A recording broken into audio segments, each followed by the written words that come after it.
పూర్తి స్థాయి రాజకీయ పార్టీగా సంతరించుకోవడానికి మీ ముందున్న గోల్ ఏంటి? అది ఎంత టైం లిమిట్ ఏమైనా పెట్టుకున్నారు దాన్ని? రాబోయే స్థానిక ఎన్నికల్లో ఎంతో కొంత మా ప్రభావం ఖచ్చితంగా ఉంటుంది. ఆ దిశగా నిర్మాణాత్మకంగా వెళుతున్నాము.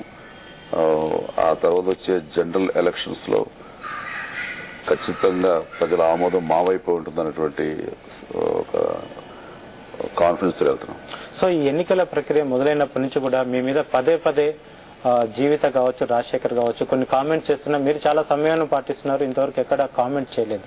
అంటే ఇది మీ అభిమానులు కూడా కొంచెం గందరగోళం దారితీసే అవకాశం అనిపించట్లేదు? వాళ్ళకి ఏ రోజు కూడా మీరు కౌంటర్ చెప్పకపోవడం అంటే కౌంటర్ చేస్తేనే ఇదే అంటే దానికి ఏదైనా వాల్యూ ఇచ్చి, దానికి ఏదైనా విలువ ఇచ్చి, దానికి ఏదైనా ఏమాత్రం ఇంపార్టెన్స్ ఇస్తే నేను స్పందించాలి.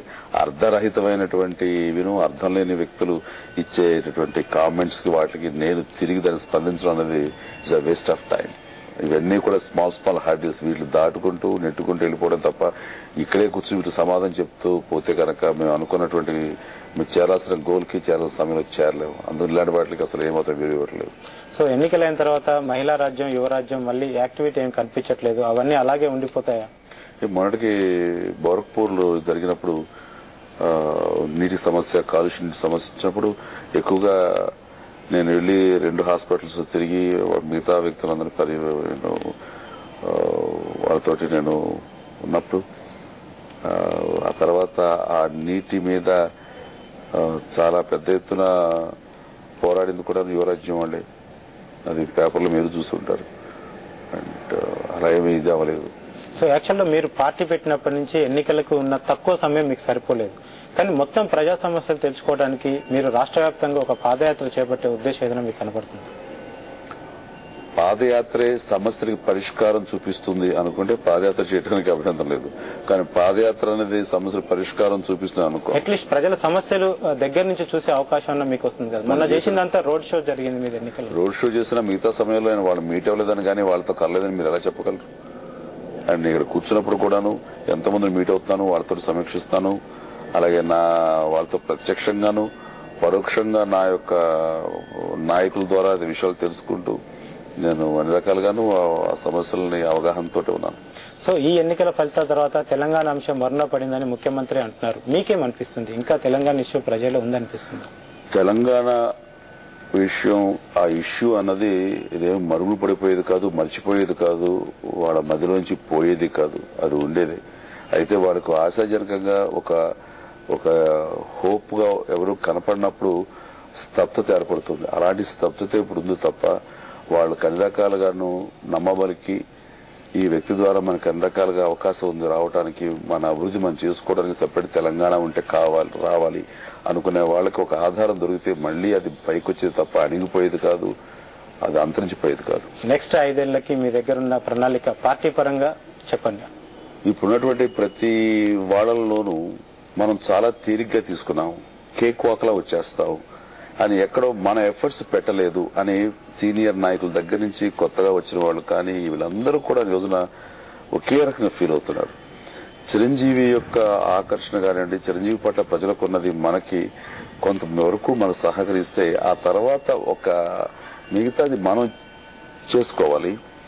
మన వంతు కృషి, మన వంతు సహాయం, మన వంతు భుజం కాయటం అనేది ఎక్కడో మనం చేయలేదు అండ్ టేక్ ఇట్ గ్రాంటెడ్ లాగా అయిపోయింది. అక్కడ తప్పు జరిగింది అంటూ వాళ్ళందరూ కూడా ఫీల్ అవుతున్నారు. ఇప్పుడు ప్రతి ఒక్కరు రాబోయే రోజుల్లో మన వంతు బాధ్యతగా మనం ప్రజారాజ్యానికి ఏమిటి, చిరంజీవికి ఏంటి మనం సపోర్ట్ అనే దాని మీద ఈసారి ప్రతి ఒక్కరు కూడాను చాలా జోష్ తోటి ఉన్నారు. ఈసారి రాబోయే చిన్న స్థానిక ఎన్నికలు కానివ్వండి, మన జనరల్ ఎలక్షన్స్ కానివ్వండి, ఖచ్చితంగా వాళ్ళందరూ కూడాను అంత తేలిగ్గా తీసుకునే ప్రసక్తి లేదు. ఈసారి ప్రతి ఒక్కరు కూడాను తగు జాగ్రత్తలు తీసుకుంటారు.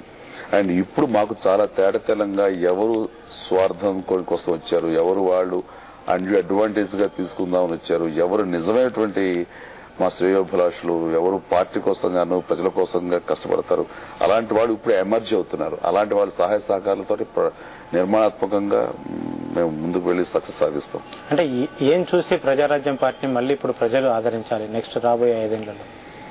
ఇంతవరకు వాళ్ళు ఏం చూశారు కాబట్టి నేను చెప్తున్న నినాదాలలో వాళ్ళకి పూర్తి స్థాయిలో మేము తీసుకెళ్ళకపోవటం, వాళ్ళకి ఆ విశ్వాసం పూర్తి స్థాయిలో కల్పించడం ఎక్కడో మా వంతు ప్రయత్నం లోపం జరగడం ఇవన్నీ జరిగినాయి. ఈ లోపాలు మళ్లీ మేము సరిదిద్దుకోగలిగితే ఖచ్చితంగా వాళ్ళు అభిమానం చూరగొంటాం, వాళ్ళకి నమ్మబలుగుతాం, వాళ్ళ నమ్మకాన్ని పొందుతాం, వాళ్ళ విశ్వాసాన్ని చూరగొని డెఫినెట్ గా ఈసారి వాళ్ళు మా పక్షాన ఉంటారు.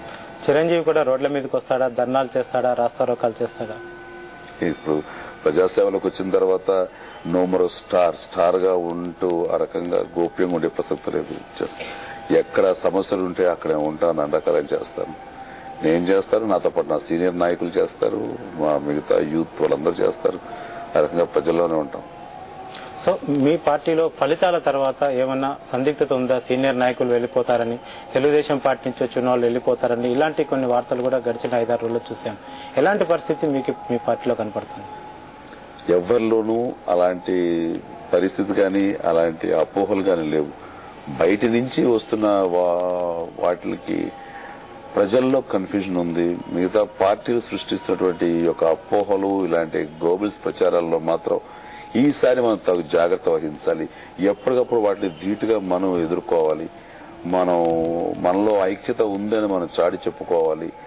అండ్ ఇవన్నీ కూడా నమ్మకూడదు, నమ్మొద్దు. మనం ఒకటిగా ఉన్నాము అన్న భావం మనం కలగజేస్తే గనక అలాంటి ప్రచారాలకి పరోక్షంగా మనం సమాధానం చెప్పేది అవుతుంది అన్న భావంతో మేమంతా ఉన్నాం. ఈ రోజున సంస్థాగత నిర్మాణం అన్నది పకడ్బందీగా చేసుకోవడానికి సీనియర్స్ ఈ రోజున ముందుకొచ్చి వాళ్లే అన్ని ప్లాన్ చేసుకుంటూ నాకు రకమైన సహాయ సహకారం అందిస్తున్నారు.